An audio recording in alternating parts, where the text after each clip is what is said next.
Please be seated.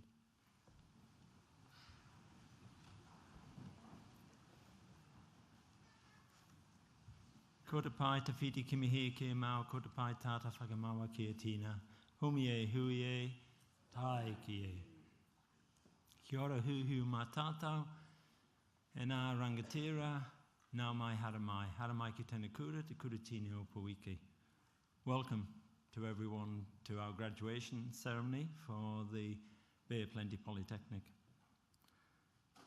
Haramai e nā mātua, haramai e nā hoa, haramai e nā kayako, haramai e nā tauira. Warm welcome to family, to friends, to our staff of the institution, and most of course tonight to the reason why we're here, our graduating students. Haramai e te manihiri tuarangi, haramai e te whanau mō tēnei hekari. A particular welcome if you've travelled from afar to be with us this evening. Welcome to our family and to our celebration.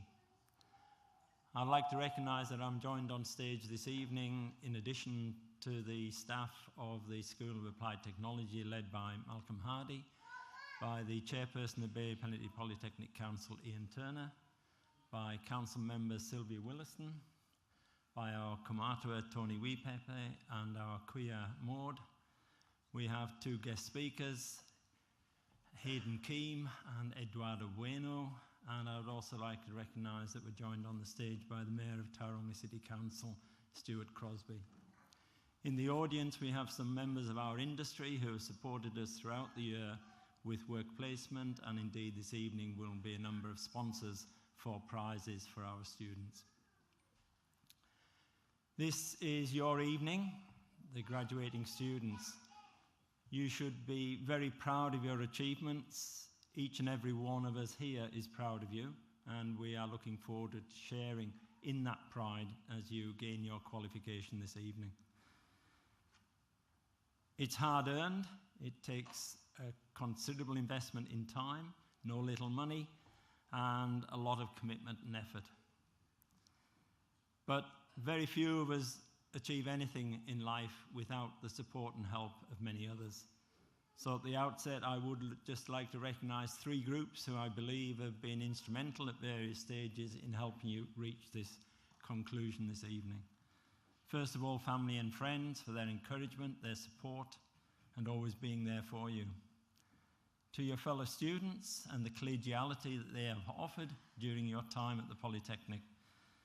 And hopefully that's led to a number of relationships, a number of friendships that will last a lifetime. And work on that to make sure that you do remain connected and they do last a lifetime. And thirdly, and it's the staff of Bay of Plenty Polytechnic, and this evening I'd like to recognise the calibre and the professionalism of the staff of the School of Applied Technology, led by Malcolm Hardy. And I'd like you to join with me in recognising those wonderful staff.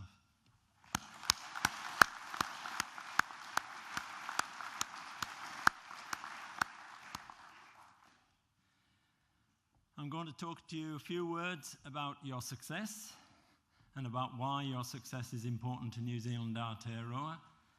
And then I'm going to take you a little bit into the future and just lay down a couple of challenges for you. First of all, your success. We don't give tertiary qualifications away. You've earned these qualifications, and now make them work for you in your journey through life ahead.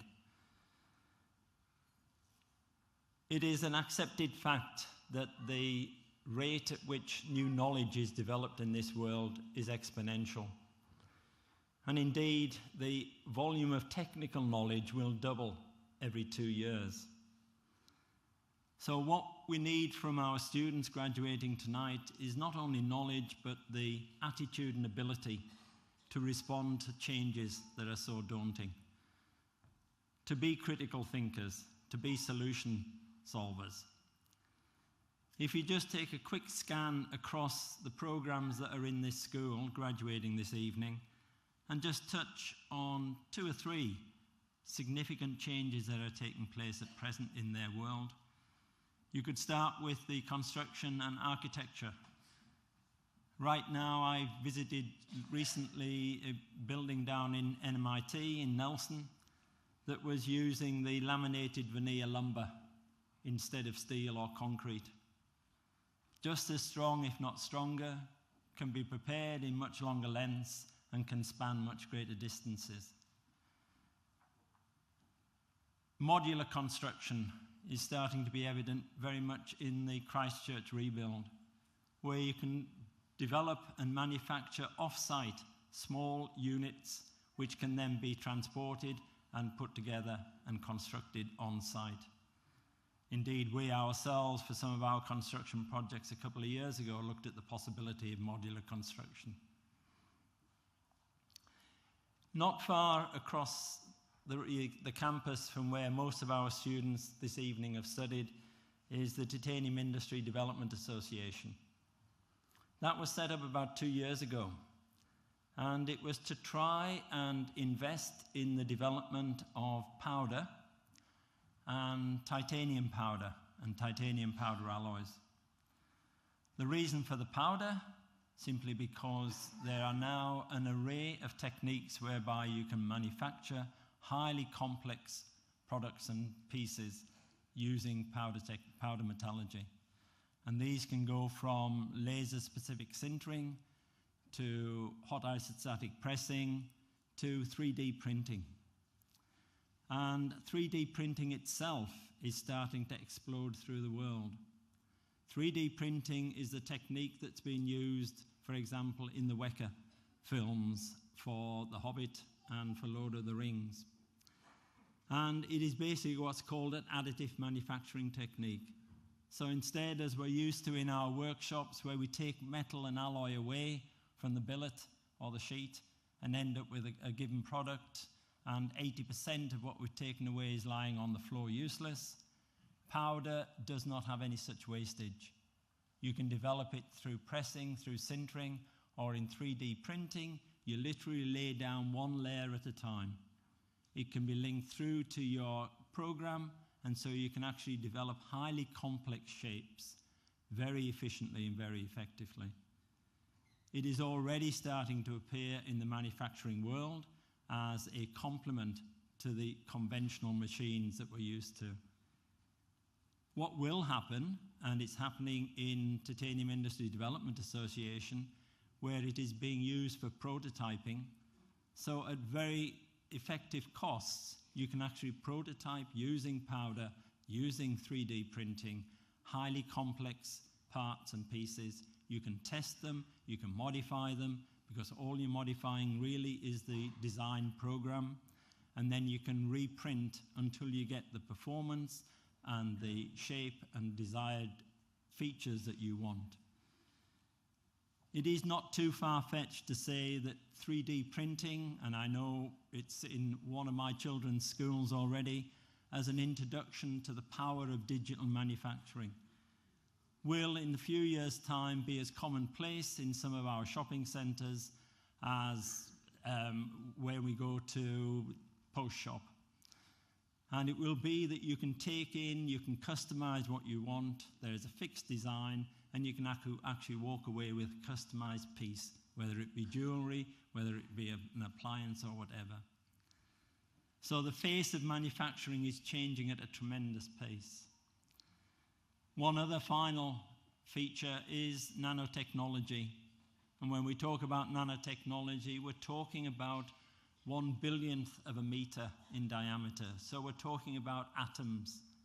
We're talking about being able to change the nature and performance of materials by changing the atomic structure at the surface. So we can affect the performance of glass, we can do new coatings, we can affect the battery life in our mobile phones, all through being able to work at that small nano scale. So all of these are features that our graduates tonight are going to encounter as they journey on through their career. What I was going to quote tonight was a phrase that is that education is the most powerful weapon for change. And that quote came from Nelson Mandela. And it would seem completely remiss not to recognise at this event the passing of Nelson Mandela a couple of days ago. He was someone that went through apartheid, went through oppression and injustice, spent 27 years in jail, emerged to subsequently become the first democratically elected Prime Minister of South Africa. But it wasn't that, it's how he emerged from that 27-year jail sentence. He came out with forgiveness, he came out with caring, tremendous humility, and he came out with a vision for the unification of his rainbow country.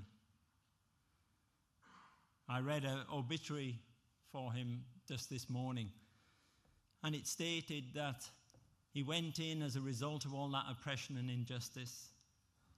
In jail, he melted together courage and forgiveness, and from that he forged reconciliation. He will continue to be a towering figure of leadership for decades to come. I will just give 3 more quotes from Nelson Mandela, which I think are very appropriate. And the first one is probably directed at our politicians, but not necessarily our local politicians. And that is, even in the severest fiscal austerity, education is much, much, much more than just an expense. The second one looks at part of our society, our young people and our children. And Nelson Mandela said, we actually owe our young people, who are the most vulnerable parts of our society, that they can live their life without fear or violence. The third one was about himself. And he said, do not judge me by my success, but by the number of times I have fallen and have got back up again.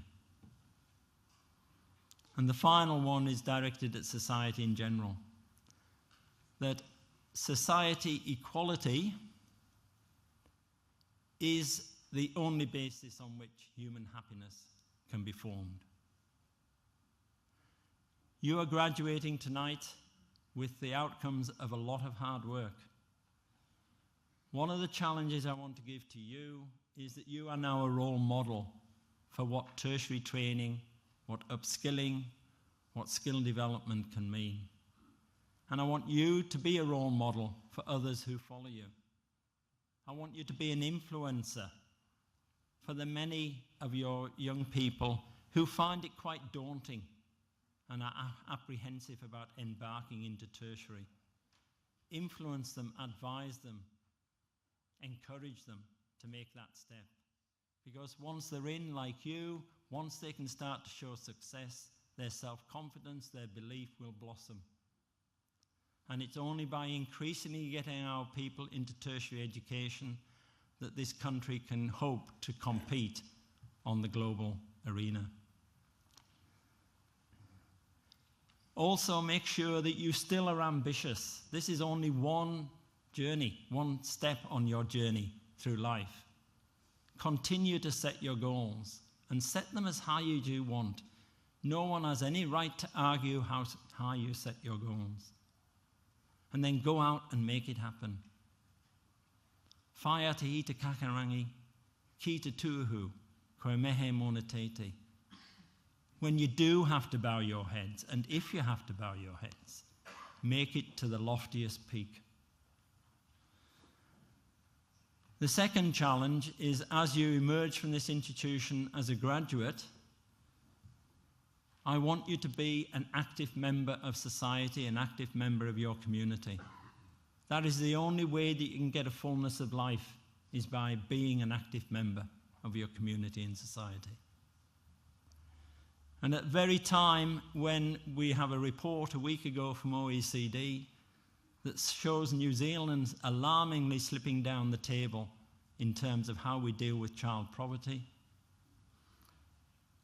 And whilst there might have been some doubt about the actual relative meaning of that report, it was rammed home this morning by our own Children's Commissioner, Russell Wills, publishing his report into child poverty in New Zealand. Over 250,000 children in New Zealand are in poverty. They can't guarantee a meal on the table. They can't guarantee a clean bed. They can't guarantee that they can go to the doctors. I would suggest that that is an absolute disaster for a country of this so-called developed status. So what I want you to do as graduates and as active members of your community and your society is actually speak up for the less fortunate. Speak up for the needy. Whether it be those in poverty, whether it be those who are sick, disabled, homeless. As Steve Jobs said, believe in yourself, live your life, not somebody else's life as they would like it. But most of all, don't let someone else's opinions drown out your inner voice. Have the courage to go with your heart and your intuition and speak up for the less fortunate in our community. Kia kaha, kokoto koapapo. Be strong, because you are our people of tomorrow. The karakia I opened with, ko te pai te whiti kimi hea kia mau, ko te pai tata whakamaua kia tina, said that you will often seek your future in distant horizons. Hold fast to the gifts and the skills that you have and build on them. Nā mi o te wā, mehe tō hau. A very happy Christmas for you all and a very enjoyable and successful 2014. Nō reira e homa, tēnā koutou, tēnā tātou katoa. It now gives me great pleasure to welcome the head of the School of Applied Technology, Malcolm Hardy.